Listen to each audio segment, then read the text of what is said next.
Can you see my slides? Yes, we can see your slide. Okay, and can you all hear me well, see me well? Yes. Okay, perfect. Thank you again for selecting our paper as a finalist. I am thrilled to be part of this competition. As Marcos introduced the paper, today I'm going to talk about learning causal relations using optimization, and we're going to consider a somewhat relaxed search space, and this is a joint work with Frederick Eberhardt and Auyon. Many scientific questions focus on understanding cause and effect relations, and the same is true in finance. For example, investors ask, how does an investment strategy affect market performance, right? This answer is crucial for smart financial decisions. However, the relationship between investment strategies and market outcomes is often influenced by other factors, such as broader economic outlook. And if the economic outlook is positive, investors might prefer riskier strategies with higher returns, right? But this positive outlook might also affect the market outcomes. That's why it might be very difficult to identify the impact of investment strategies on market outcomes directly because of this confounding. And randomized experiments are the gold standards to address these kinds of issues, but they are often very costly, unethical, or in this case, impossible, right? That's why in many cases, we want to be able to infer causality from observational data alone. And there are amazing econometrics methods to infer causation. For example, if you look at the instrumental variables approach or difference and differences, regression discontinuity, and many more, they are very helpful in estimating the magnitude of causal effect given a pair of variables. What we do in this work is slightly different, and we take a step back and try to learn existence of causal relations, right? Without trying to estimate the magnitude of the effect, we consider a set of variables and we try to learn if these relations are causally connected or not. And this learning causal relations in a binary way is referred as causal discovery. And hopefully causal discovery can complement these existing econometrics methods to test structural assumptions made in those. I know many of you have are familiar with graphical causal models, but I will just spend 2 minutes to cover the basis so that everyone in the audience can follow the rest of the talk. So when we say a causal graph, what we are referring is first the variables, which are represented as nodes, right? Here we have the variable M, I, J, L, K, and the other component is the directed edges. So here in this graph, we are seeing that M, there's this edge from M to I, from I to J, or J to L. And the way to interpret a causal graph, at least in my view, we can say if we intervene on this variable M, we would expect to see downstream effects of this intervention on I, on J, and on L, because there is a directed path from M to those variables. But for example, we wouldn't see any impacts of this intervention on the variable K. The third component of a causal graph is not represented here, but a joint probability distribution over all these random variables generated by the underlying graph.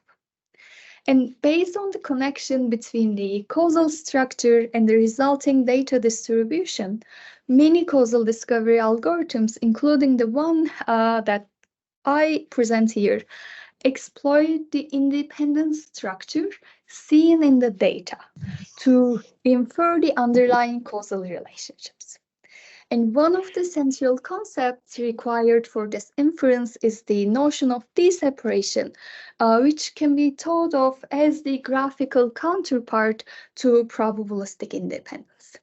And it is based on the notion of blocked paths. We say a path between nodes I and J is unblocked with respect to a conditioning set C if every collider on the path is in C or has a descendant in C, and none of the non-colliders should be in C. Otherwise, we say a path is blocked. So an unblocked path is a path that carries information, and the blocked path is a path that doesn't carry any information between the start and end variables. And then we say nodes I and J are deseparated with respect to a conditioning set C if all the paths between them are blocked. So if there are no path that carries information between I and J with respect to C, right, we say they are deseparated. But if there is one path that carries information, right, if there is one unblocked path, then we say I and J are deconnected with respect to the conditioning set C. Please notice that this definition of the separation is purely graphical.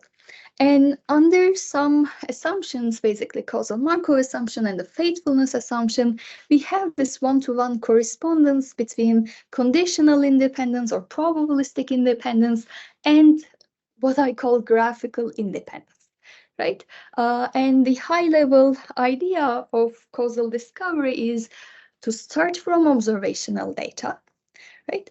And test for conditional independence relations. Here you can go with your favorite independence test method.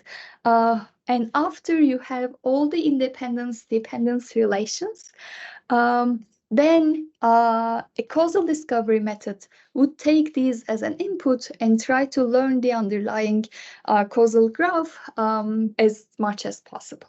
Right?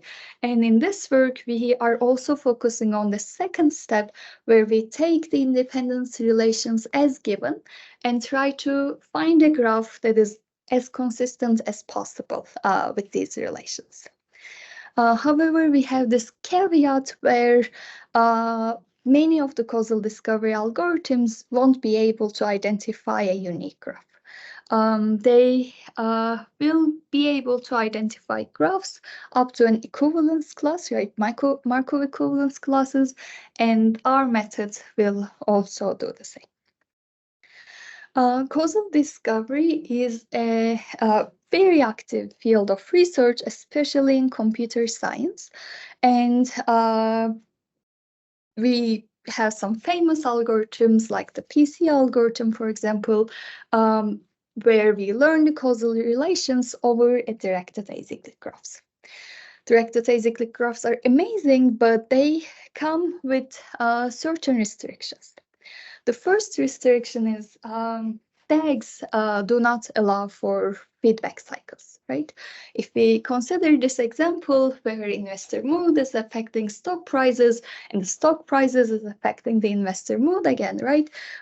This simultaneity, we won't be able to capture this using the PC algorithm, for example. And the other restriction that comes with the directed acyclic graphs is their assumption that no unobserved confounders, right? What this assumption means, if I and J are variables in my data, then I would expect all their parents to be included in my data as well, which is a very restrictive assumption. And there are some papers that try to relax these assumptions. Right here, we have some papers that do allow for feedback cycles, and we have some other papers that do allow for unobserved confounders. And here we have some other papers that are allowing for both unobserved confounders and cycles. And in causal discovery, an unobserved confounder between I and J is represented by this bidirected edge. So when you see a bidirected edge in a causal graph, it is just a shorthand for what we have here, right? However, relaxing these assumptions, allowing for cycles, allowing for unobserved confounders, um, increase the search space of graphs drastically. That's why all of these methods that allow for cycles and confounders suffer from limited scalability, and this was the challenge that we wanted to consider. And in this work, we are proposing a pet-based model for causal discovery, and we do allow for feedback cycles and unobserved confounders. Our model takes as input a set of conditional independence-dependence relations over variables V. So V is our variables, and A sub ij stores all the conditioning sets between the ij pair. And for a conditioning set C, we can test if it makes I and J dependent or independent, right? And if C is making I and J dependent, then we are storing C in D sub ij. And similarly, if C is making I and J independent, then we store C in this I sub ij set. So D sub ij stores the conditioning sets that makes I and J dependent, and I sub ij is storing the conditioning sets that make I and J independent. And then we say, let's consider an edge set, E tilde, right? And this edge set can include the edge from I to J, can include the edge from J to I, and this bidirected edge for the possibility of a confounder between them. We are not being restrictive here. E tilde can include one of these, two of these, or all three of them, right? We are not being restrictive here. And then what we can do is we can generate all the paths implied by the edge set E tilde, right? You give me an edge set E tilde, and I can compute all the paths implied by this edge set. And P sub ij of E tilde is gonna store all the all the paths between I and J over the edge set E tilde.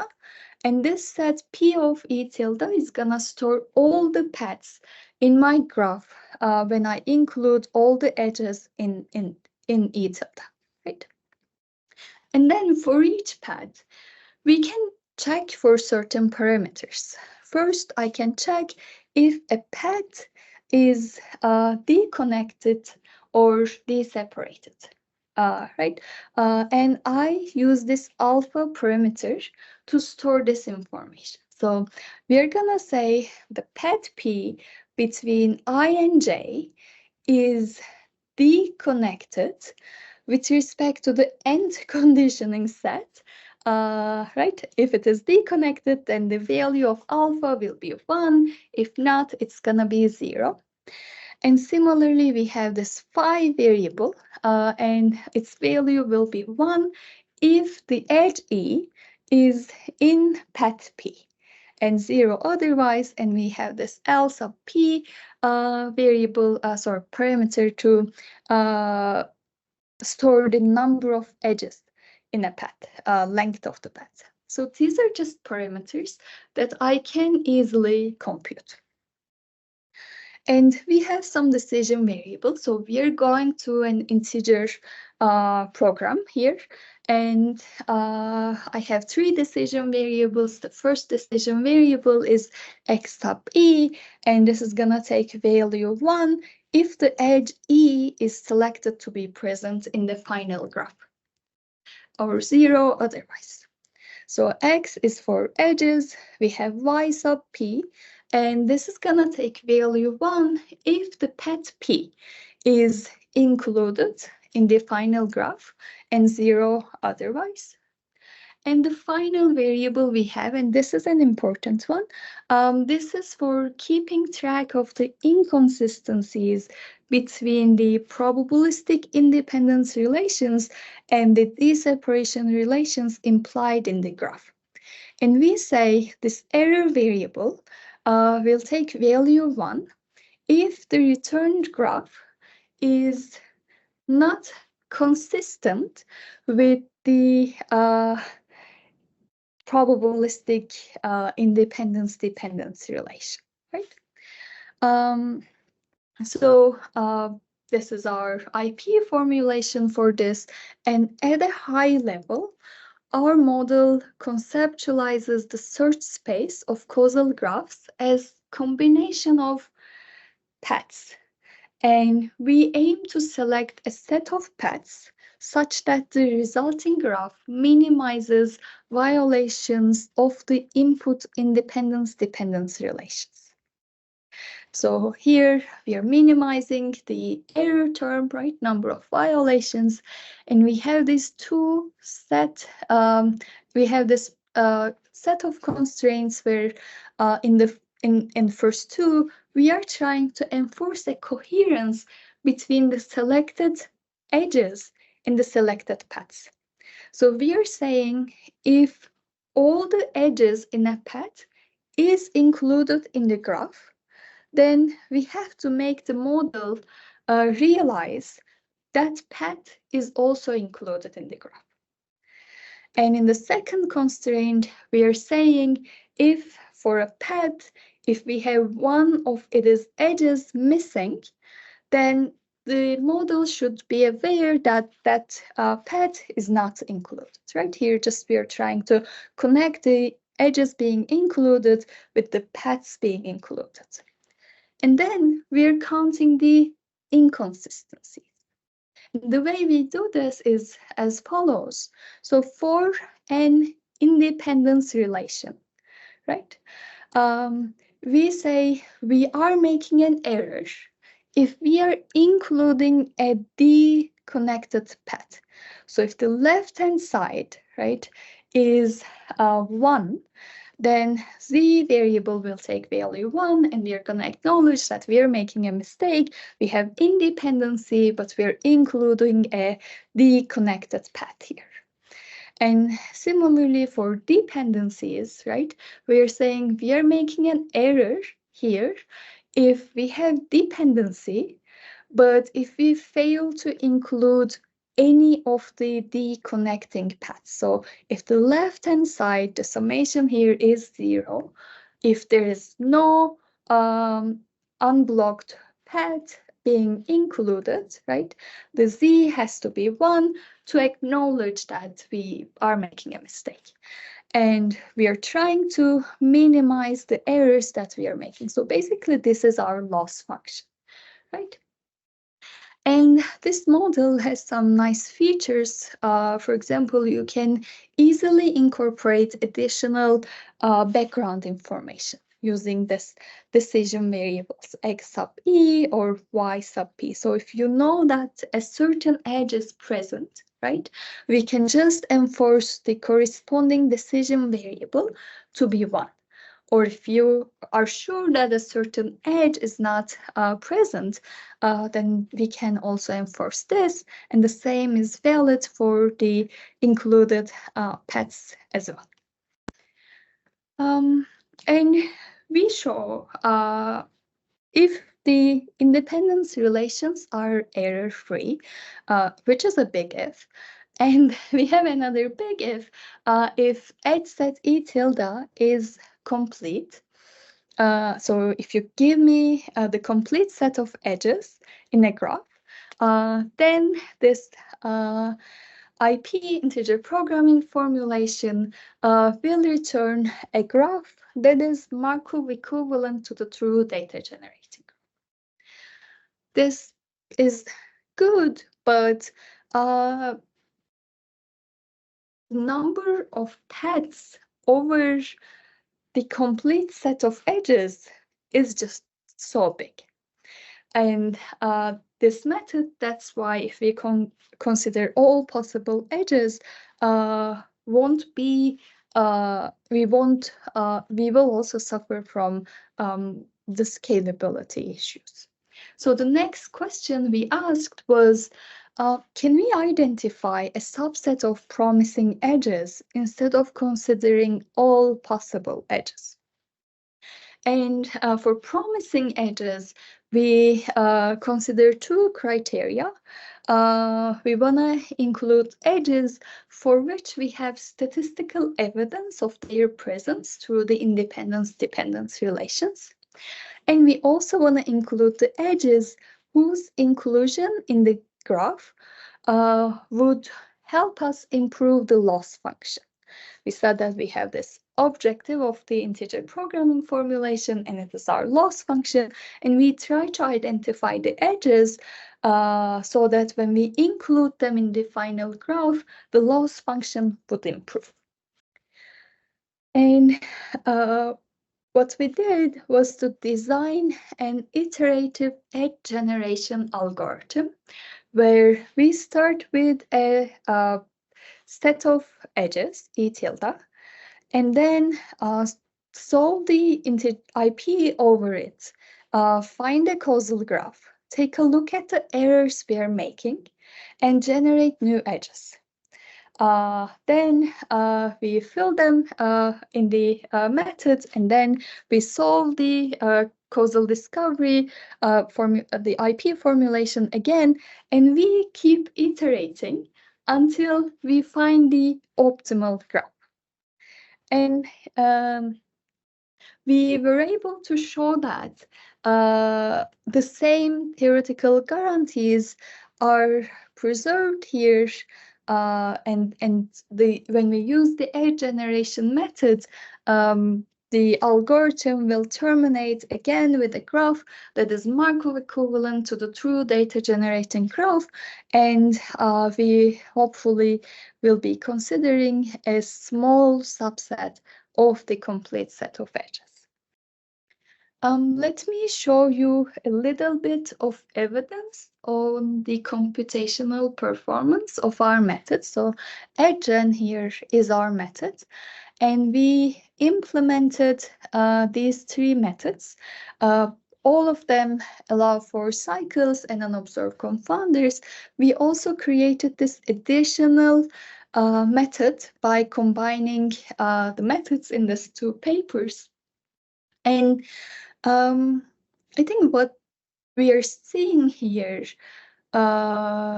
is the solution times are exponential no matter what, right? For all four methods, the increase is exponential, which is not surprising. It looks like the Hyten and et al. 2013 paper and 2014 paper are suffering from the scalability the most, and this combined method is performing better than both of its constituents, but this can only scale up to, I think, 14 variables. And please notice that the median solution times are not actually that bad.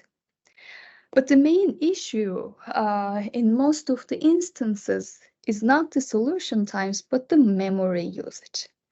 If we consider the input, right, testing for conditional independence-dependence relations for all pair of variables, for all possible conditioning sets, this is just such a big number when we have more than, let's say, I think 12 variables. And if we look at Gen, we see that until 16 variables, it is pretty good. But we're suffering a lot when we increase from 16 to, I think this was 18. We had to stop at 18, not because of the limitations of the method, but it was just taking so long to compute all the input independence relations. I think it was taking more than 2 days, and we decided maybe this is enough. And considering the fact that economics models have only a handful of variables, so hopefully this improvement will benefit many of the applications. And in the paper, we have other results of the computational performance, but I think I have 10 more minutes left. So I want to use this remaining time to tell you about the application that we considered for this method. So this is a causal discovery method, and what it is going to do is it's going to learn the causal relation. And we realized a nice side effect of our method can be to understand or test validity of instruments. So instrumental variables, this is a technique that is extensively used by econometricians and by social scientists, and actually by many. And the purpose is to estimate the causal impact of X on Y. But the relation between X and Y is confounded by this variable, and that's why we cannot just do a basic estimation. What is suggested is to use an instrument, right, that would affect the treatment, and this is the relevance condition. And this instrument needs to satisfy 2 other conditions. The first one is the instrument any effect that the instrument has on the outcome should be through X. And this is the exclusion restriction. And the instrument and the outcome cannot be confounded, right? So these are the 3 assumptions of instrumental variables, but they are just very difficult to justify oftentimes. And we wanted to see if we can say something about instrumental variables or these relations using causal discovery. And we picked this amazing application by Engerst and Kruger, where they try to identify the returns to education. So they are trying to identify the impact of schooling on income.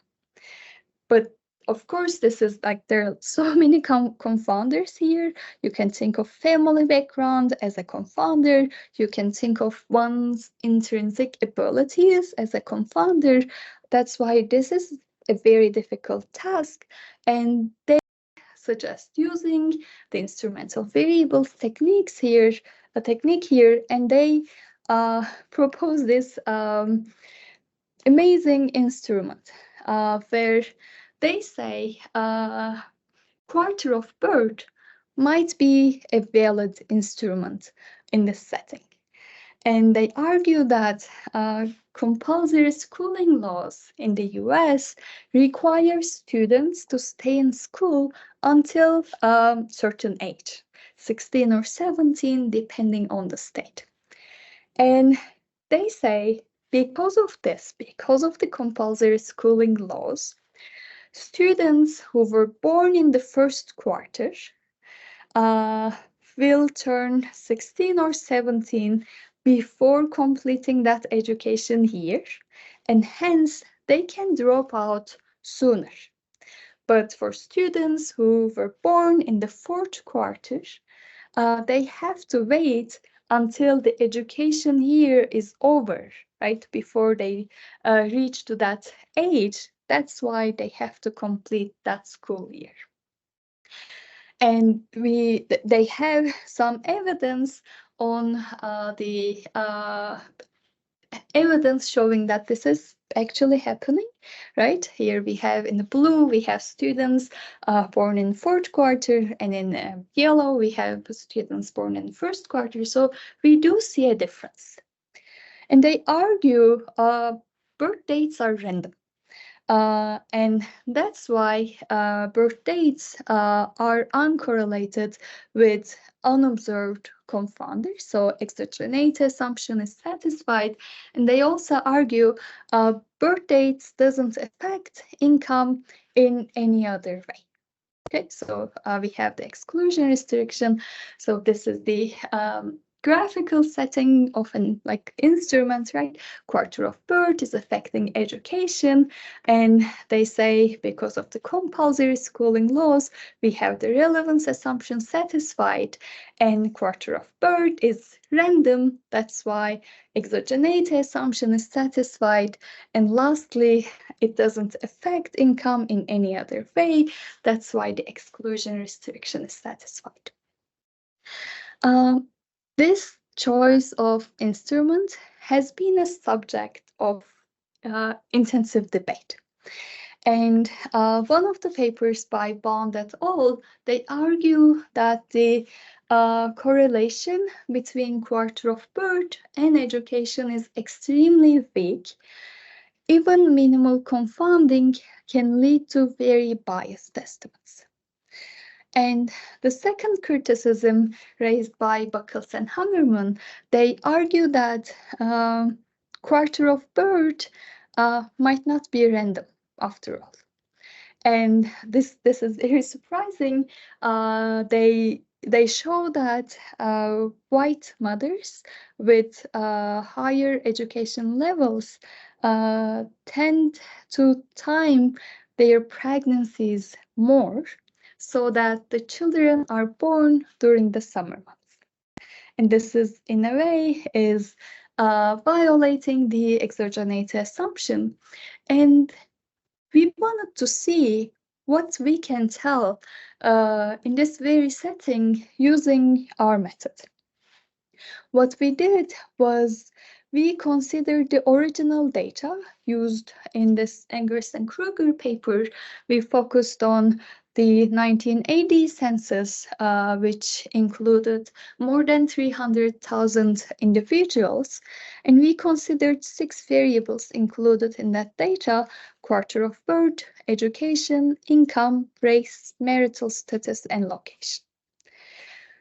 Causal discovery by itself doesn't assign confidence in the edges being discovered. That's why we decided to do a bootstrap, and we bootstrapped the data 50 times. And then we counted how many times an edge appeared in the final graph. And here we have our results. So darker edges means they were there in most of the bootstrap samples. So we observed this edge from education to age with high frequency. But also the effect of wage on education was also there, right? And there are some other interesting things are going on here, but because of the time constraints, I think I want to focus on the most important aspect that we think we were able to find is this bidirected edge between quarter of birth and race.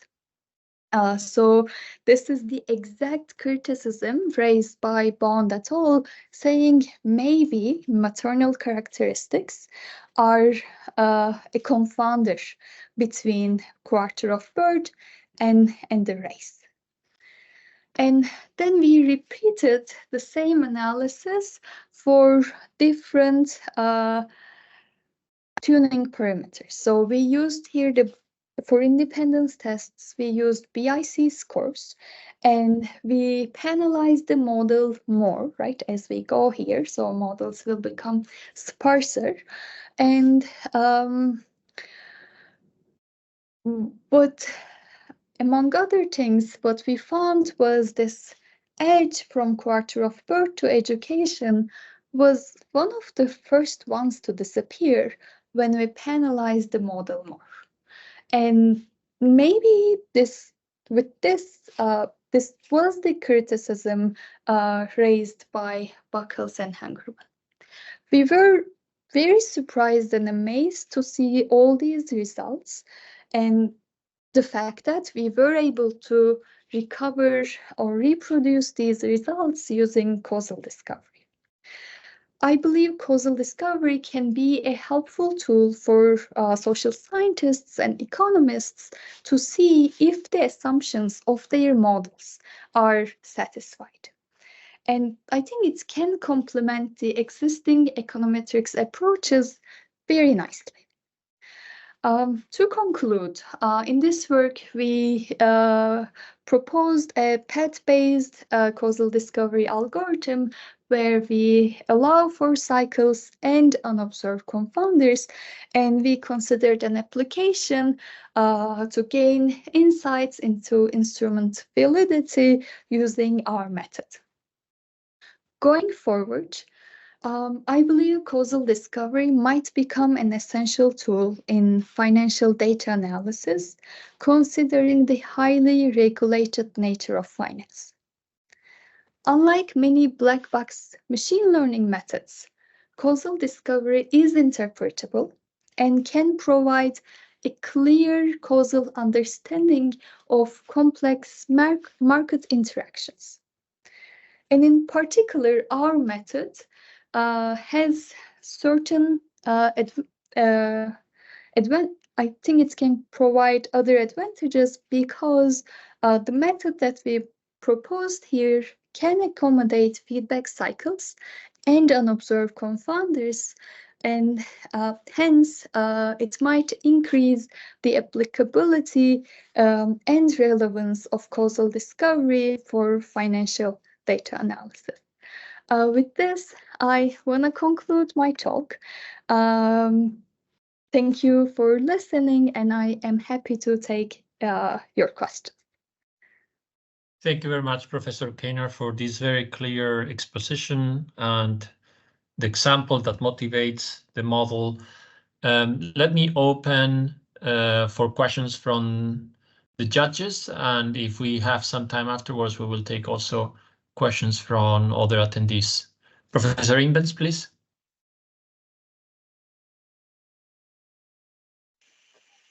Thanks. This was a very interesting talk, very interesting presentation.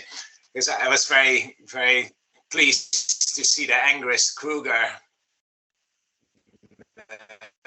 in there. Angris and I were colleagues in the early 90s, so I had many discussions with him about this paper at the time when he and Kruger. So over the years, I spent a lot of time thinking about it, and I've seen some of the concerns that were raised in your presentation about other ways. And so I think that's right. Those are very valid and very, very interesting. Now, because there's additional evidence, kind of partly motivated by thinking about the mechanics, how quarter of birth affects the schooling and earnings through compulsory schooling laws, and there's been evidence from other countries that can help address or at least reflect on some of these concerns. But I think the causal discovery methods you describe here, I see very useful for kind of putting structure on these concerns and kind of allowing you to think how that may work.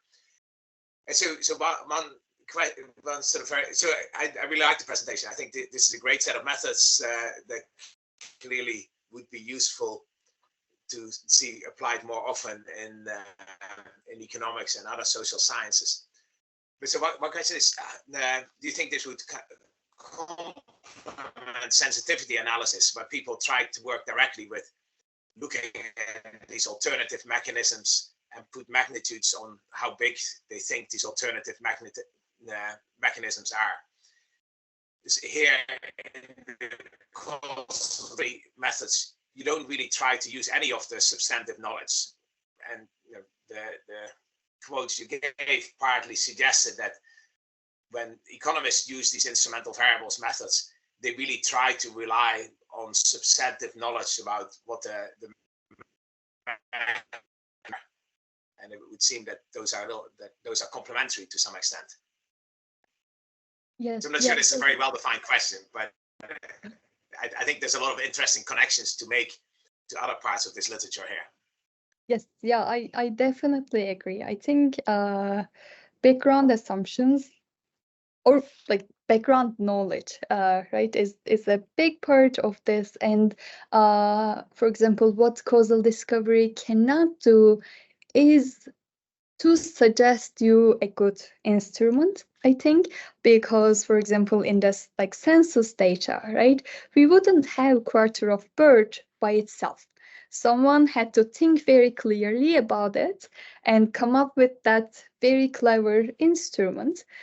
Only then we might be able to test if it is like satisfying the assumptions or not. But by the definition of a good instrument, it shouldn't be in the data, because otherwise it would be correlated with lots of other things. So it should come from outside somehow. So yeah, I think there's like background knowledge on how to detect a good instrument, and maybe the shape restrictions might also complement, or we might complement the existing approaches.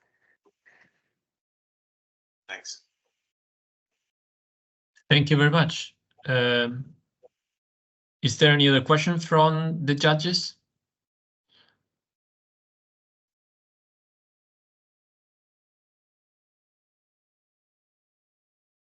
All right. Let me ask one question. So you motivated this method very well, and you applied two very strong arguments. Number one, it deals with latent confounders, which other methods cannot deal. It also has the advantage that is computationally very efficient, or at least more efficient than other known methods.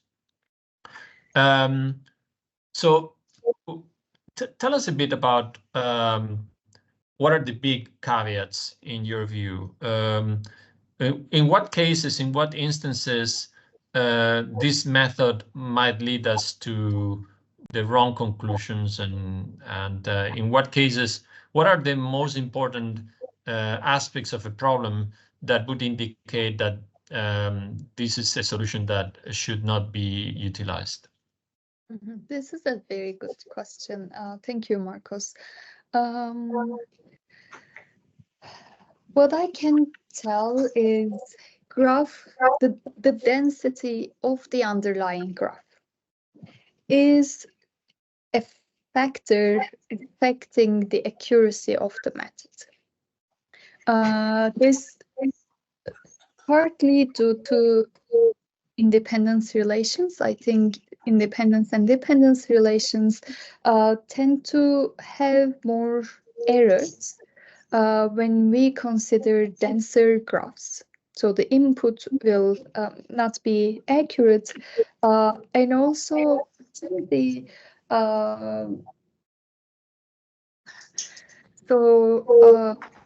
Markov equivalence classes to some extent might grow when the graphs are denser. Not entirely, but to some extent this holds. And I think dealing with a larger Markov equivalence class, right, might require additional efforts to pinpoint the data generating graph. So we actually have this second step of identifying the true data generating graph within the Markov equivalence class. And I agree with Professor Imben's suggestions here. Their background knowledge, right, knowledge about theory might help us narrow the Markov equivalence class. But still, I think this would be something that our method would suffer to some extent. Thank you. That's very clear. Ricardo, would you like to ask a question?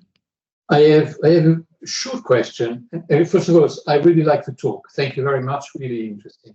Thank you. I was thinking, my background is as an ex-physicist. We tend to think a lot in terms of maximum entropy. And in terms of when you're looking at dependencies, I didn't hear anything about maximum entropy. Do you think that that might help you in simplifying the structure of your graph or in some way? Normally it's quite I like maximum entropy in general. I find it very powerful. Mm-hmm. So can you help me think how maximum entropy might For instance, if I know nothing about a series of variables, maximum entropy says start from a situation in which they're independent. Then, so for a single variable, maximum entropy tells me it's a uniform distribution. If I know the mean and the variance, tells me, oh, then it's a Gaussian distribution. When I have many variables, it begins to say my less informative assumption is that all these things are independent. For me to break this assumption, I need some specific information. So I was wondering whether that could constitute a nice starting point. So if you prove to me that I have to do something more complicated. Mm-hmm. This is an amazing question. I will just answer it from a different perspective. So as you noticed, we are taking all independence-dependence relations as an input.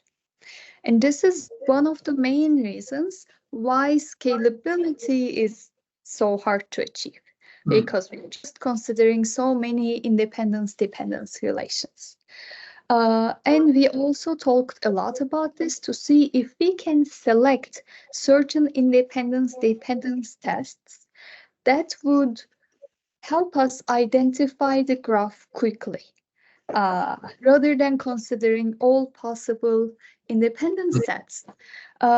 But then we were not, so what happens if we consider a subset of independence-dependence relations that we have reason to believe might be important, right?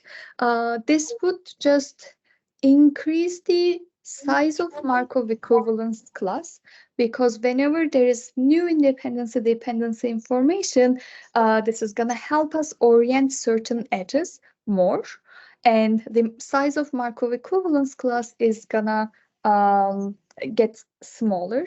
And we were, if I have to think, but we thought it will not be easy to characterize the error that we are making if we only consider certain independence-dependence relations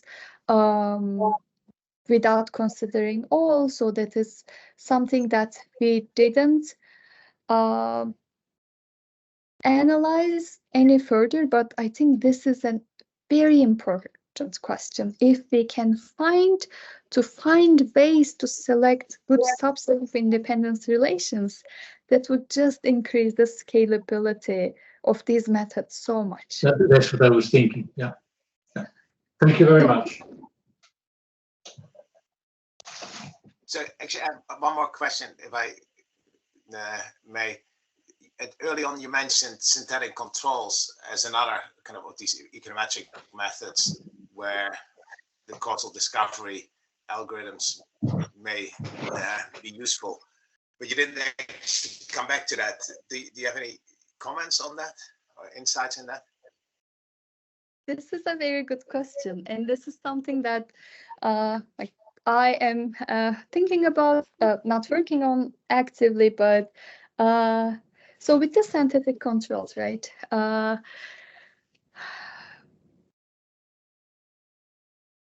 If we can include the important variables while optimizing the match, right?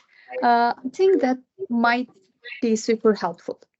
And I think causal discovery might help us select the variables that we want to include in our like synthetic controls, right? But I haven't, I'm not working actively on this. This is just a feeling that I have, but it definitely, I think, requires additional investigation. Thanks.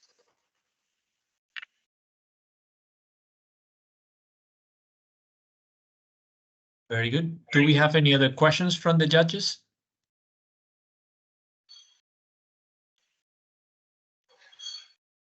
All right, we have a few more minutes left, so we're going to open to other attendees. Marcus, we Pankaj, have Ricardo Ribonato, and he has his hand up. okay. No, it's just, Ricardo? no, the thing, I don't know how to unraise my hand, so I've already asked my question. Thank you. It's so consider my hand lowered. My technology doesn't allow me to do so. Yeah. All right, and Guido, do you have any other additional comments? May I? No, I'm good. All right, so let's go with Pankaj Mani. Yeah, thank you for the wonderful explanation and presentation. I have two questions. First is that we always talk about causal graphs, and you have also talked about that. My concern is that in complex financial market, what if the causal graph suddenly changes, and that could lead to black swan kind of thing. So how do you address sudden changes in the causal graph structure itself? The second question is, do you think that instrumental variable concept is quite very helpful? But do you think that Simpson's type paradoxical things cannot emerge in case of instrumental variable? Thank you. I think I understood your first question. I will start with that, but I will then ask you to repeat the second question if possible. So if there is a random shock to the market, how would a graph change, right? This is a very good question. I know there is some work on like external validity, right? When conditions are changing, what we can tell, what we cannot tell, and the other thing, to some extent, I think we might be able to. But this is like we have to be careful here. But we might be able to model this shock as an intervention to the graph, right? And if our graph or the shock is allowing for this, I think this like modeling it as an intervention in the causal graph might prove helpful, but this will of course depend a lot on the on what is really going on. And if you can repeat the second question, that would be super helpful. My second question was that, talk about instrumental variable, and that's a wonderful step. I mean to ask that in case of instrumental variables, can Simpson's type paradox exist or not? Oh, I see. I think I might be wrong, but with causal graphs, at least I think what Julia Pearl is showing is easily being addressed, right? So I'm not sure if we entirely need instrumental variables there. Okay, thank you. Very good. Well, we have run out of time. This has been a really interesting presentation, very well done and argumented, motivated. We are very thankful to Professor Kaynar for giving us this opportunity to understand her paper much better. And thank you, everybody, for attending this new presentation of the ADIA Lab Causal Award. We will see you in the next one. Thank you very much. Thank you.